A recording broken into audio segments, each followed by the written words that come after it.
Hello, everyone, and welcome to this bonusode. It is a bonus episode on a Monday that we don't usually release an episode, or didn't before the start. We are releasing episodes. They're different kind of episodes. Yeah, they're little shorter form episodes where we talk about disability news. And can I give you a little bit of a insight, Dylan, into how I get the topics that we talk about? I reckon you Google disability and click news on your Google tab. You're very close. I typed Dylan Alcott before that.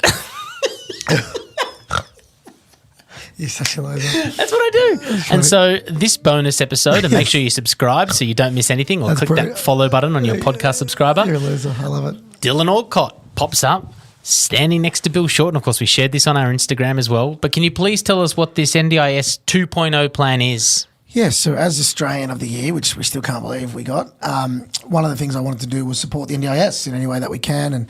And we got commissioned. We worked through my consulting firm, Get Skilled Access, but also with Accenture, and we had hundreds of participants on the NDIS, over 20 peak providers and things that involved, to write a white paper about the NDIS. And I want to start by saying the first third of it is about how awesome the NDIS is.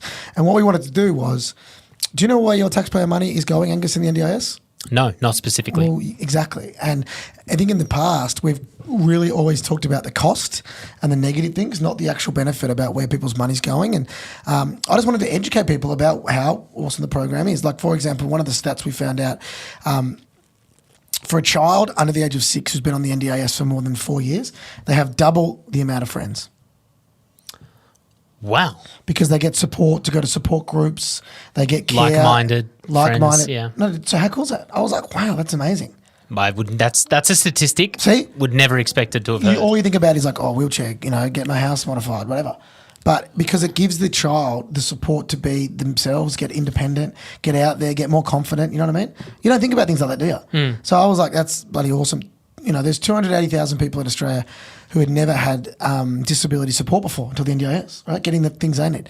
But obviously there's some shortcomings as well. We're not calling for an overhaul or anything, but there was just, what we wanted to do was maximise the potential and put it all into one spot where people can use it or not use it, whatever, but just people can read it and try and get some of the things out of it.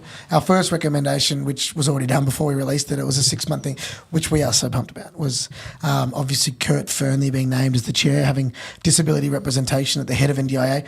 But also there's the majority of the board now have a disability as well. First time ever. A disability scheme has people with disability for the first time ever as the majority. Who'd have thunk it? I know. You know what I mean? It seems ridiculous, and obviously lived experience is what people need to get the exact resources, funding, ideas of what is needed. We should also mention, because we do get it a fair bit, just to interrupt you for a second, Kurt Fernley will be on this podcast. We love Kurt. I love Kurt. You look like Kurt, and you love him. He will be on this podcast. We are just waiting for a very special occasion to have him on, because it's just like he should have been a first 5-episode guest, right? And we did reach out to him at the very start of this podcast. But ever since then, I think of Kurt Fernley on this podcast like Jimmy Kimmel and Matt Damon. Do you know the joke that they have on Jimmy Kimmel's show? That Matt Damon, for the first few years, he apologised at the end of every show and said, sorry, we don't have time for Matt Damon tonight. And then that's evolved into Matt Damon trying to get on the show. Oh, that's good. So he's come in like Ben Affleck's suit. So I think the difference is Kurt's pretty happy, he's a busy man. So Yeah. But I feel this is our sort of like joke that Kurt Fernley hasn't been on yet, where he is our most lauded You're going to be guest. so excited when he comes in front. So maybe like episode 100 or something, we'll have Kurt on, and it'll be a double-length feature. So for those asking, Kurt Fernley is not banned, is not being missed. He is hopefully a friend of this show. He's got his own podcast as well. Tiny Island. Make sure you check that out. And his TV show 1+1 is killing it. He's coming. I'll also say that to the 300 people that said congratulations to me in the last few weeks. I appreciate it. I'm not the chair. You look alike. I'm not the chair. Side by side. Yeah.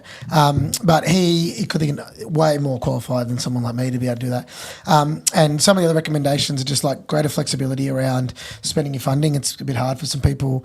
I think one of the cool ones as well is if you work in the NDIS as a local area coordinator, so front-facing, you've got to have some disability education. There's some people who are getting this job with no exposure. It's not their fault, but if you don't support them to better know disability, it's a hard gig to go out and talk about disability, and changing that narrative around the cost and the pain and the backside for everyone into the understanding how the benefits of it, and making people feel less bad they're on the scheme or trying to get money, you deserve that money, right? And eliminating that red tape and it's going to get there. And I think the cool part is we did this with the government support. So they are going to explore all the recommendations. They're not going, we'll give you this one. It's like, no, we're committed to try and do this. I think I'm buoyant about it. Having, as I said, Kurt and the team leading, it's pretty cool. Not this report, but leading the NDIS. Yeah. They don't need this report to know what they need to do, but I think it was a good exercise for people to use as a white paper to be able to support it. Yeah. If you want to see the full report, we're going to have it in a link just below so you can read some of the work. But how much did you have? Because, you're there at the launch of it. You're sitting next to Bill Shorten. This was 6 months, mate. Focus grouping. Like, I did a focus group with 200 young people with disability on the NDIS. Like, it was called like a town hall. Okay. Just hosting and talking to people. We just wanted to hear their stories because they got talked on behalf of, or you read that really horrific thing in the newspaper, which happens, but we wanted to collate all that information into one spot. And also, if you are of varying disability, there's accessible formats on our Get Skilled Access website, video, voice recording, and a simple English one and things like that, which is cool. Yep, cool.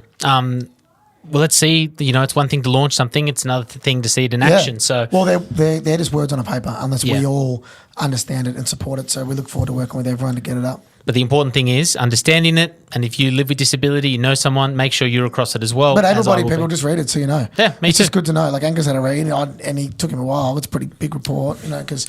Well, it didn't have pop-ups. No, it actually does have a lot of stuff. Yeah. Okay. Thank you very much for listening to this bonusode. There's a button somewhere near this podcast that says subscribe or follow. If you could please do that, you won't miss next Monday's episode. Until then.